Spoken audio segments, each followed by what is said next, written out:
also remembering the 100 days of the genocide is Rwandan ambassador or High Commissioner to Nigeria, Mr. Joseph Habeniza. He remembered what happened back then, but also said that reconciliation had already begun to take place. Also, I remember this tragedy, this horrific genocide against Tutsi, like something which should be a shame for human beings, for Rwandans. I wonder how it reached there. You know, that is something that always, in April, everyone then wonder why, what happened to us. But also, year after year, you realize that, okay, the consequences are still there, but anyway, we are going far from. Some say we should forget, but we don't want to forget.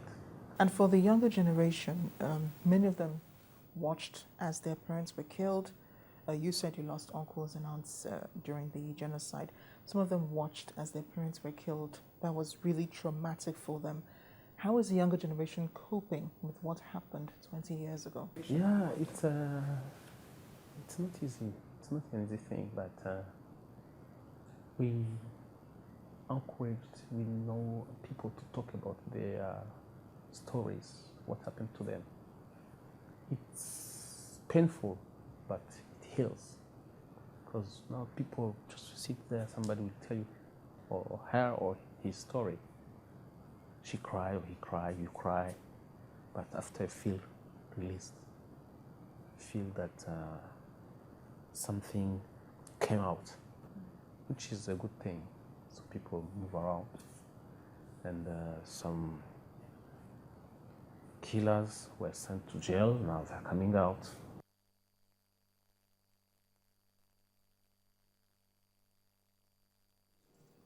My interview with the Rwandan High Commissioner to Nigeria, Mr. Joseph Habeniza. There will be more on that on Diplomatic Channel. It airs much later tonight at 8:30. Well, joining us now from Lagos via Skype is former ICC prosecutor, Mr. Charles Adiogun Phillips. Thank you for joining us on The World today.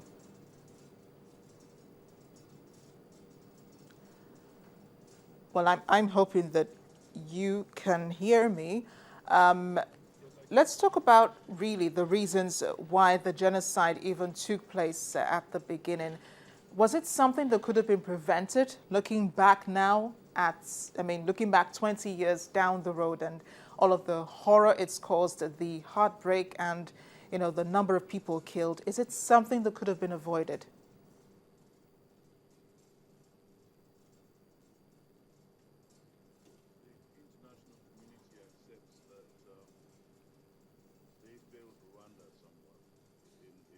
Connection with the late response or lack of response to the events in Rwanda in 1994. I think that is well documented.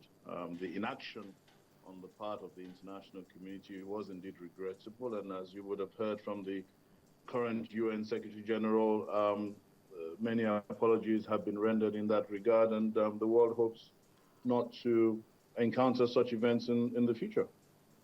Whether or not it could have been prevented, the simple answer is yes. I think it should have been prevented, yes.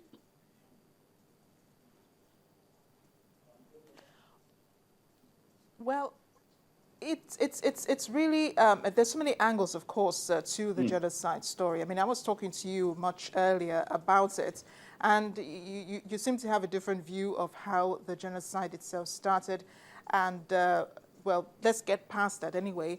But talking about those who perpetrated the violence itself, of course, there's discomfort with the number of people that have been prosecuted. The courts, the ICTR, the International Tribunal on the Rwandan Genocide, was not able to get a lot of people. A lot of people were rounded up, headed to the courts, and yet just very few of them got justice for their participation in the genocide. It is actually quite the contrary, actually. And before I actually go into the details, one has to understand that the UN courts were set up to prosecute persons who bore the greatest responsibility for the genocide. So in other words, the ringleaders of the genocide, the masterminds of the genocide, as opposed to the foot soldiers. So bearing that in mind, there were a limited amount of perpetrators that could come before the UN court. And if I recall, before I left that court, we had succeeded in prosecuting 75 odd individuals for genocide. I think there are probably 6 more individuals at large who have managed to evade arrest to the present day. So in terms of the success of the UN court, the court was successful in laying the precedent, which now forms the body of law, which the ICC itself applies. The jurisprudence of international criminal law was actually derived from the work of the International Criminal Tribunal for Rwanda. So that in itself is successful. It's a success story. And when you bear in mind that the Prime Minister and his entire cabinet were actually successfully prosecuted for genocide, that in itself is another success story. So let's look past the genocide itself, 20 years on. What really can the rest of the world learn from it? If what's going on in Rwanda has been linked to what's going on in the DRC and also in the Central African Republic, how can we prevent what happened 20 years ago from taking place again? Well, Rwanda in itself and the Rwandan genocide was the worst example of man's inhumanity to man. And one certainly hopes that that in itself will never be repeated. In terms of prevention, I think the world, the international community is a lot more alive to the telltale signs, if you like, that would lead to such heinous crimes being committed. In the case of the Central African Republic, we can see the response both regionally and internationally. France, for example, spearheading the response to the conflict in Bangui and in the neighboring villages that surround Bangui, and the African Union itself sending a force out there to prevent widespread attacks, mostly targeted against women and children. So you can see the swift response of the international community when there's likely to be a reoccurrence of such large-scale attacks on civilians. So I think it is unlikely that we will experience another genocide, at least not on the scale of Rwanda, we pray. Really appreciate your thoughts, Mr. Adeogun Phillips. Thank you for speaking with us on The World Today. Mr. Charles Adeogun Phillips is a former prosecutor with the ICC.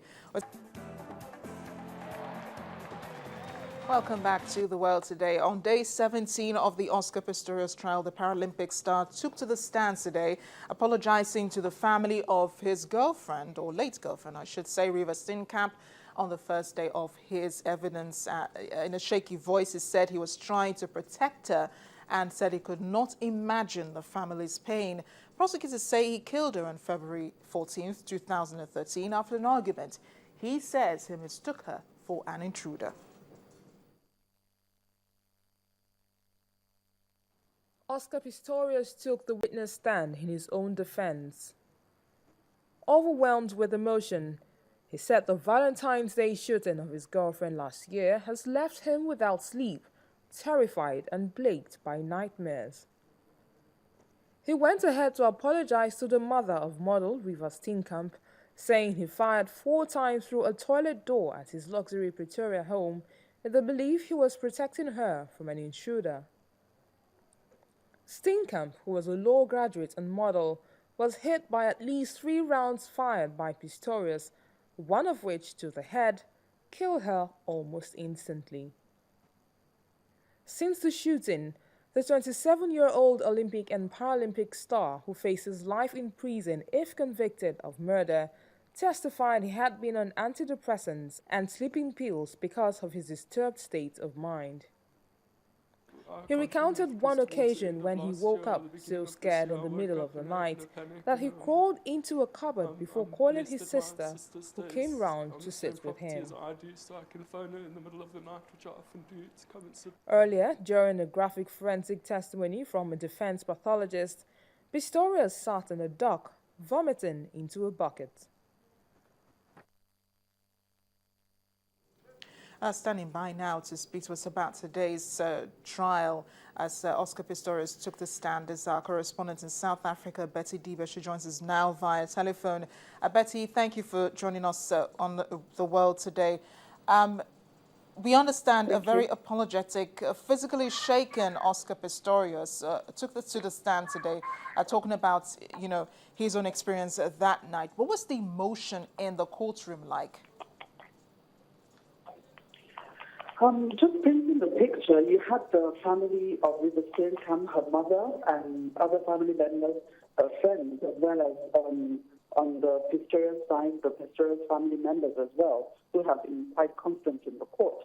It was emotional. And that just took away the first testimony of the day, which was by Jan Botha, the pathologist brought in by the defense.